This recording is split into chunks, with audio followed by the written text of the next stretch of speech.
to have the democracy that we have today. So when things are happening, things that threatens that democracy are happening, it behoves on people like us to ensure that we rise up to the occasion, to ensure that which our forebearers fought for, is not, thrown into the mud again, like we are almost seeing here today. And when you say that we are against the bill, yes, we are against that bill because of all, it stands for. That bill, seeks to stifle opposition political parties. That bill, is vindictive. That's what you think, because that's not what it states. It's not about what I think, but about what it is, and I'll tell you how. If you remember, you see that this government has been in place for 7 years and 6 months this month, I think so, if I'm not mistaken. And for all this while, the government didn't deem it fit, you understand, to come up with a bill of such. In fact, I have been very critical of this government about the way the urban planners, the Ministry of Urban Planning has gone to sleep, because you go to a lot of areas in Port Harcourt, you see so many kind of structures or buildings that does not befit a futuristic city, and then most times I ask the question, do we really have town planners here? I have not been quiet about that. But then, all the while, nothing has happened until now.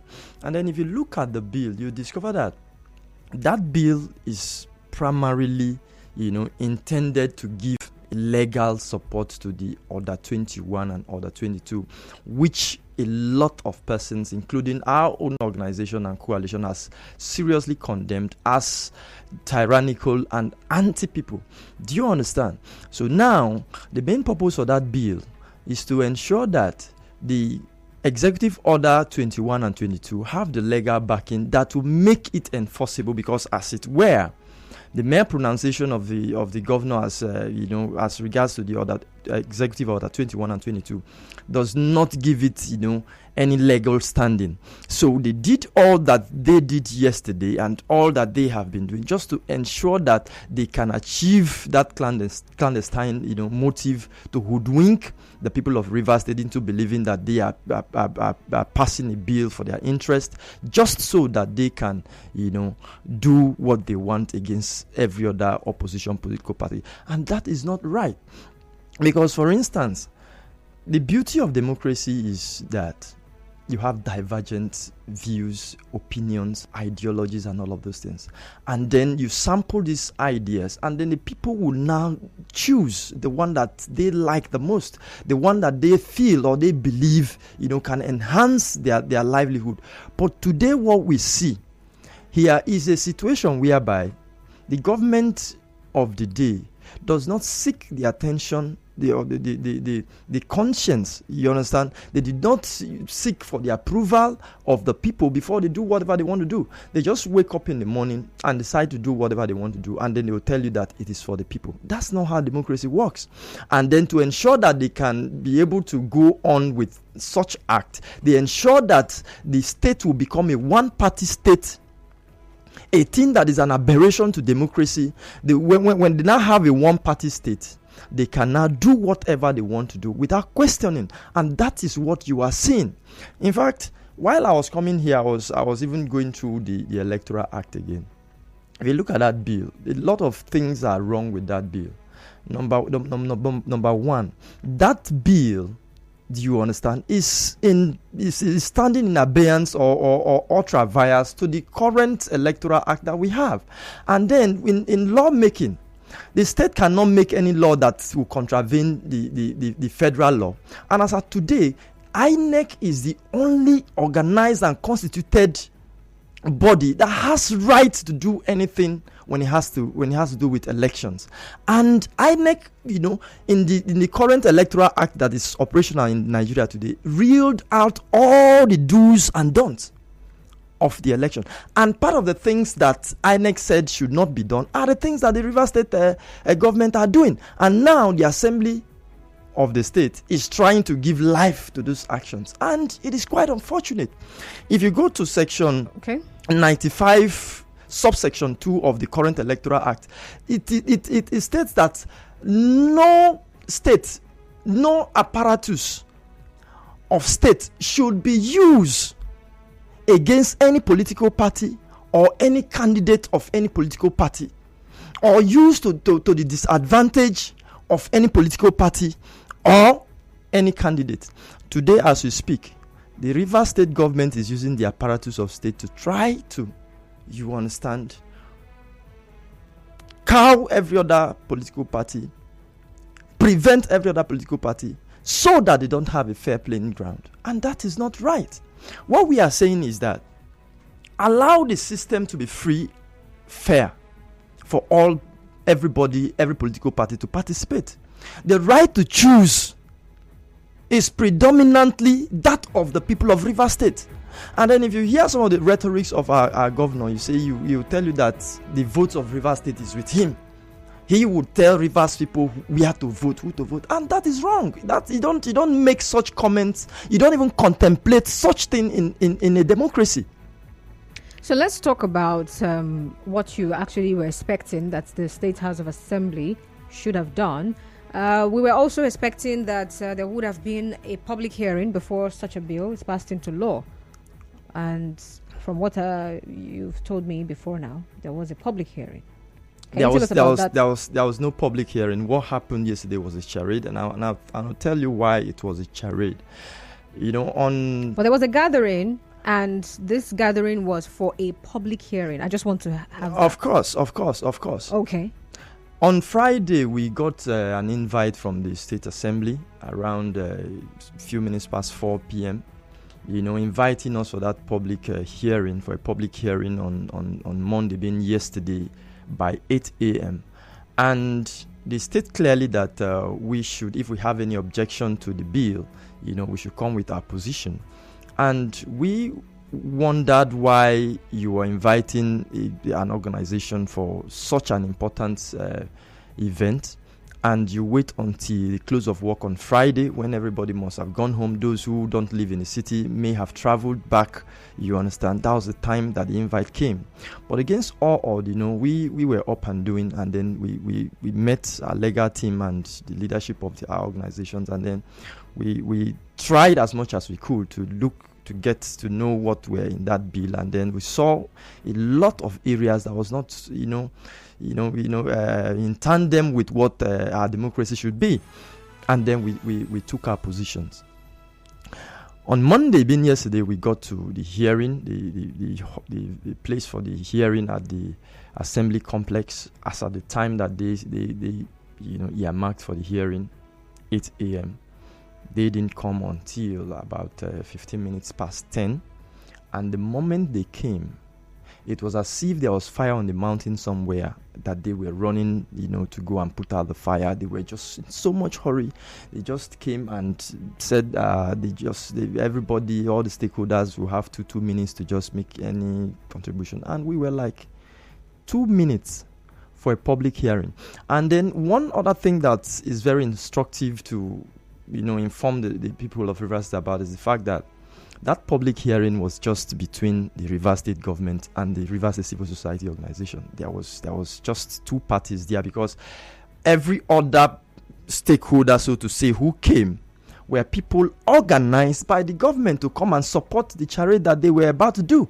It was just our own organization that came there for a public hearing. Every other person was yes men who came to come and give validity to what they wanted to do. But are you calling them yes men because they did not tow your own path?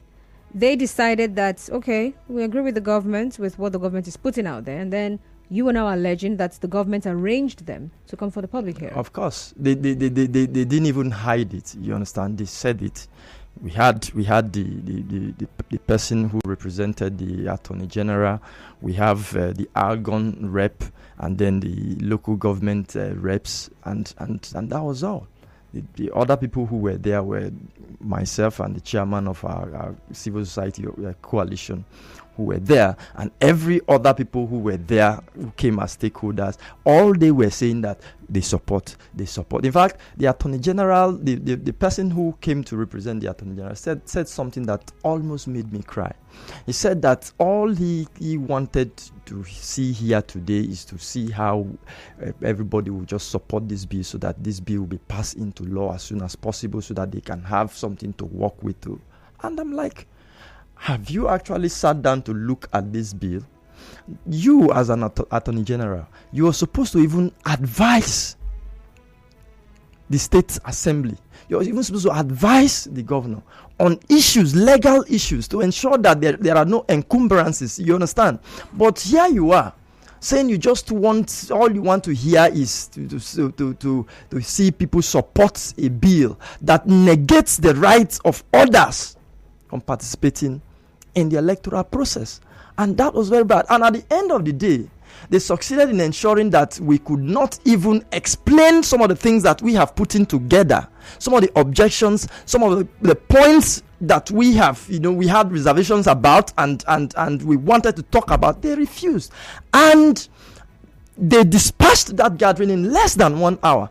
And in less than 15 minutes after we dispatched, after they promised that they were going to take our position back, and as a committee they will look at it, present it before the House, and then any gray areas that there is in our position, they will iron it out and see how they can remove or add and do whatever they will do, and then before the bill will be considered again for passage. In less than 15 minutes, while we were still moving, we heard that bill has been passed. And that is to tell you that what you saw there, what they called the public hearing, was just a theatrics to validate the illegalities that they wanted to do.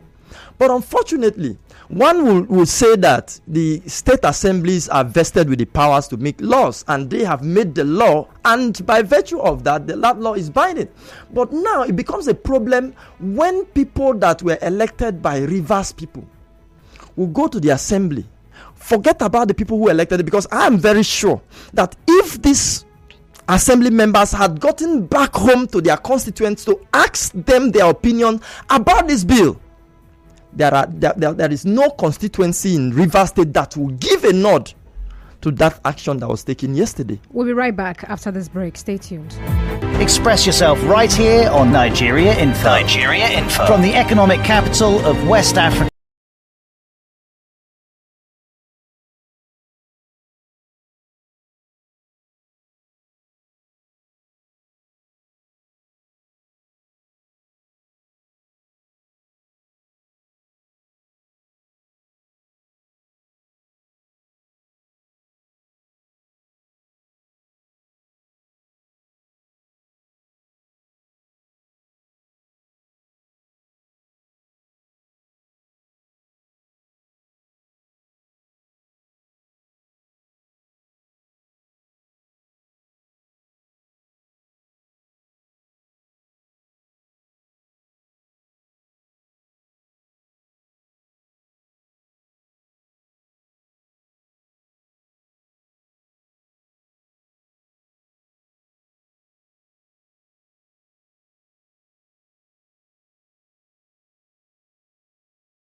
still discussing the bill that was recently passed into law. That's the River State Advertisement Use of State-Owned Property Prohibition Bill 2022. It's now a law in the state. And my guest, Mr. Solomon Lenu, who is the spokesperson, River State Civil Society Organization, says that bill that was signed into law was hastily done. And he also says it is to stifle opposition political parties in the state. Now, my question to you is, what good do you see in this law? Remember, part of what this law is set out to achieve is to ensure that every residential building is used for residential purposes and not used for commercial purposes. In fact, the Speaker of the State House of Assembly, Ikunyo Wajibani, directed that all residential buildings that were converted for commercial purposes in the OGRA be reverted to its original purpose. And another thing that this bill seeks to achieve, or this law, all right, is actually out for, is to ensure that there are no posters littering the states. That's part of it. And what else now? Let me see. Yeah, posting of bills, posters, and other materials. And yes, this one. The use of state-owned institutions or public schools for political campaigns. It is prohibited by this law. So you have to get approval from the and the amount of money you use in public schools for campaigns.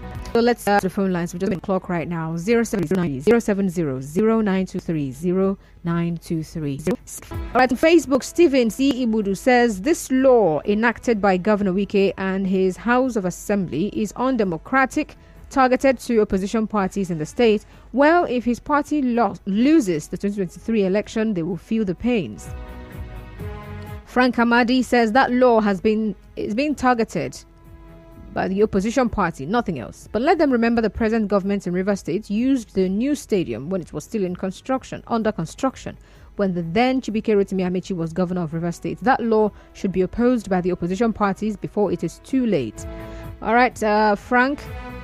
Michael Goa says, but the amount should be reduced to 200,000 naira. All right. More comments now on okay, let's see the ones we have on WhatsApp. Remember, I'm taking your calls. I could take just maybe one call and then wrap up the conversation with my guest, because what's the time right now? Oh yeah, I'm actually thinking of another time. Okay, I can actually take two calls rather. Hi Constance, your guests just accused. Did this person just delete this message as I was about to read it? I don't know what just happened. I was about to read the message and it disappeared. Okay, I got it. He says, your guest accused the governor of arrogating votes of Rivers people to his direction. Now, your guest is also guilty of arrogating the support of other members of CSOs that supported the bill to his direction but failed. That's why he called them yes men. And he said he should go to court. Gold from Port Harcourt sent us that message. Okay, Rivers Assembly have really brought embarrassment to this state. We know they are rubber stamp, so nothing new. These are the same people afraid of election and being labelled meddlesome interlopers all over the courts. Flat Earth from Port Harcourt sent us that one. All right, we have Edwin calling from Diobo. Hello, Edwin. Yeah, good evening, Oscar. How is it? Good evening, go on. Okay. Solomon Lenu, I just made clear to the Rivers people, it's just the truth. It is for the benefit of just one person, not for the good of the entire state. If not for the interest and the good of the people of the country. How then is democracy politics being played in our state here? It is supposed to be a thing of fairness, justice, and equity. But we have found here now that some persons are being suppressed, some persons are being intimidated, persons are being oppressed by those the name of Mr. A being in charge of this, Mr. B being in charge of this. That is just what is playing out. If not, you cannot tell me that you got people to sample their own opinion and persons who are not giving that right. They were not giving that fair here, no, and they go ahead and on to do what is it for the best interest of the people. No. And that was what Solomon Lenu is just telling us. So it is for we the Rivers people to rise up to this occasion and see that the right thing is done by voting the right people in our state. And God will bless us. Thank you. All right. Thank you, Edwin, for calling. Hello. Hello. Good evening. Tell us your name and where you're calling from. Yes, I'm calling from Port Harcourt. I am Obed Chima. Okay, Obed, go on. Hello. Yes, let me greet your guest, Isido. Good afternoon. You, sir. Good afternoon. Yes, Constant. Mm-hmm. One would have imagined with every statement coming from the PDP, our party, River State is PDP, the vote of River people is in our pocket. Then why going ahead and putting this kind of laws that will strangle opposition? If you believe that you are on ground, that the state belongs to you, you don't have to put this kind of law. People must be allowed to express themselves. This is a democratic dispensation that we are. We are no longer where we used to be. Nigeria is moving forward. Then why are the people who are supposed to be representative of the people are putting this kind of laws just to ensure they do the bidding of a particular person? It doesn't work that way. You understand? So I think the assemblies, they are not representing the interests of river people. They are representing the interests of a man who have told them who he wants to install as his stooge to ensure that we can come back the third term. That is what they are doing. Thank you very much. Well, that's your opinion, though. Mr. Solomon, now, you're saying that this bill is targeted at opposition political parties, but let's look at the parts where it prohibits the pasting of posters, right? I'm sure you've gone around Port Harcourt, and personally, sometimes when I see posters and bills all over the place, I cringe. This just looks dirty in my eyes, right? If you're are you against that part of the bill? Well, the truth of the matter is that yes if it was done with goodwill, you understand, of course I wouldn't be against it. Well, how would you know if it was done in goodwill or not? Why I will tell you it's not done with goodwill is the fact that if you go to GRA right now, the Casablanca area, that place is where the PDP campaign office for this election that is coming up is located. That is also supposed to be a residential area. If you go there now, you still see all the bills and posters and all of those things by the PDP, all littering that environment. So, the bill was passed into law yesterday, and I believe I've also seen some of the posters around the city. Maybe we should just give it time to see if they're going to remove them. The truth remains that the Rivers State Assembly has no power to adjudicate or to make any laws, you understand, that will affect anything that has to do with the electoral process as at now.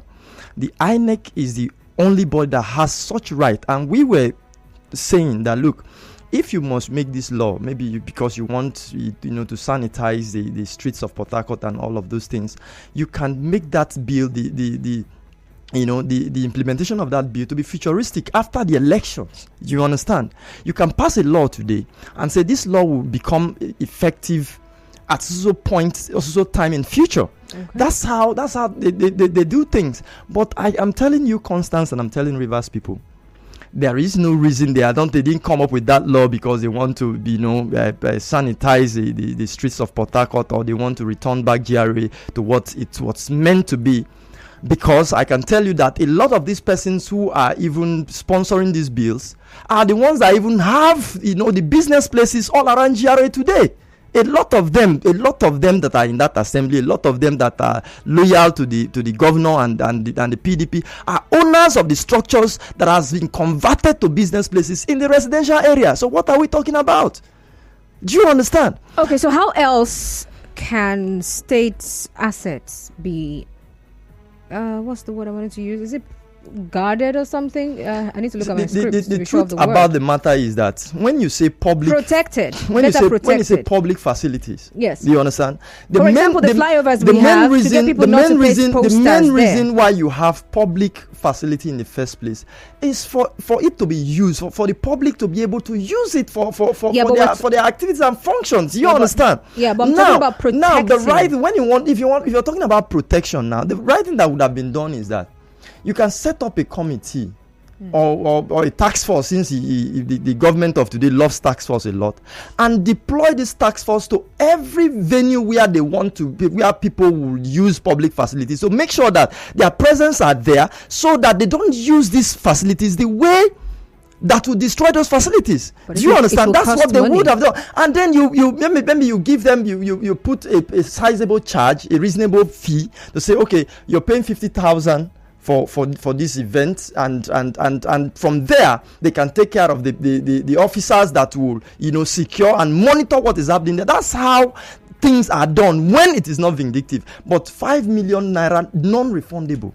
Assuming I want to contest for assembly election today. I'm from Kana, and Kana local government area alone has about 132 communities.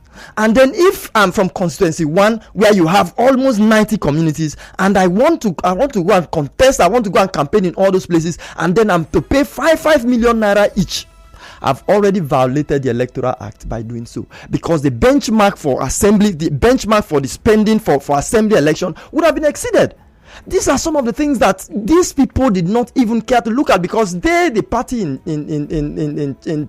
place today, they are not going to be encumbered by all of these vexatious policies or laws that they are making for the other opposition parties. Okay, well, let's get back to the messages here. Bob Manuel from Rupwako says, "Good day, Nigeria Info. My take is that, as weird as it sounds, they should challenge it in court. It is wrong, yes, but then what can that do?" Let me tell you why we can't challenge. Why these are just a ploy by the government. That's why you listen to the governors talking every time and say, go to court. When you bring a matter to court, there are procedures you follow. You first of all register the case, and then they will now assign the case to a judge, and then they will now slate a date for the matter. It takes time, and then you are talking about an election that is going to hold in a couple of days from now. By February, the national election should have held, and then you're telling people to go to court. These are just a ploy to distract the opposition party, keep them busy so that they cannot focus on their campaigns. They cannot reach out to the people while they are busy in court, so that they cannot, have equal opportunity like the party of the day. And that is wrong. Wow. Well, Simply Goodness from Pitakwa says, "I don't think this law is targeted at the opposition parties. The last time I checked, the ruling party is also involved amongst the parties, right? At least I heard the governor crystal clear saying that even PDP candidates cannot also paste posters anyhow. So where is the witch hunt coming from?" And then another person here says they should use digital advertising devices rather than pasting posters, littering the city. I beg, the House of Assembly is on point. Mr. K, that's your message. When you're saying digital means of advertising, how many of our local people, women in the villages and all of those things, uses electronic or digital devices? So how would they even know that an election is up and coming?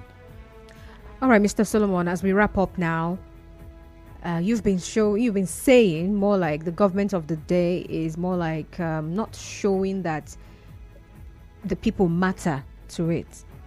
Of course they don't. How can the government actually show that the citizens matter, Rivers people matter? First and foremost, before you come up with any policy, look at how it will affect the people. Before you build any infrastructure, go to the local areas and find out what they need. Do you understand? That's how people-oriented governments operate. Not that you stay in government house and just think, okay, I need a flyover here. You just go and build. Or because you have a crony from somewhere and he comes to tell you, please give me this contract so that I can make some money from it. You say, okay, go and look. What project can we do? The person will just come and look for the simplistic project that he thinks that he can do, the brick and mortar project, and they'll come somewhere and then they'll say, oh, let us build. No, that is not it. Are you not even worried that for the past 7 years plus, this government has not carried out one social welfare program that will benefit the local people in the villages in this hardship that we are in? Nigeria has gone through 2 recessions. As we speak, COVID came and then closed a lot of opportunities, and this state has received so much money, yet they've not done one people-oriented program. In the whole major cities in Nigeria, Rivers State is the only city that does not have a government-funded transport scheme in the entire country. Nothing. Rather, what they do every day is to come up with policies that will take away the little opportunities that existed before from the poor people. This government is just about the rich, and that's why I said this is an elitist government. It is only the rich that this government concentrates and cares about, and that's bad. Because if it were not for the poor and downtrodden amongst us, there won't be any need for government. If it's for the rich people who can already take care of themselves, then government won't be in place. World over, government's effort and concentrations are always on the need of the poor people among us. But we have not seen that here. And we pray that this government will use the few days left, to try to do something different from what they have been doing. And any government that will come after this one should ensure that they have a clear departure from this pattern of governance that we have had in Rivers State.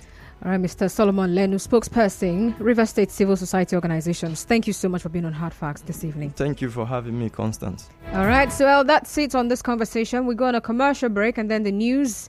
And after the news, we talk about INEX.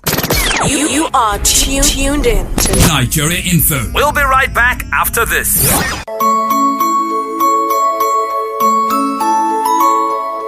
Oh, what fun it is to win in the Lush Hair Braids to Millions promo! Christmas came early. Everyone is a winner in the Lush Hair Braids to Millions promo. 100 MB MTN data guaranteed on each pack and a chance to win 1 million naira, a car, generator, and other amazing prizes. Simply buy Lush Hair Wow, Ready, Jumbo, or Mega Braids pack. Open the pack flap, scratch for pin, and SMS your unique pin to 38353. Hurry now. Terms and conditions apply. Lush Hair. Be beautiful. Promo starts on the 1st of November and ends on the 15th of December 2022. At Premium Trust Bank, we believe that together we build dreams. Together we raise stars. Together we go the distance. Together we play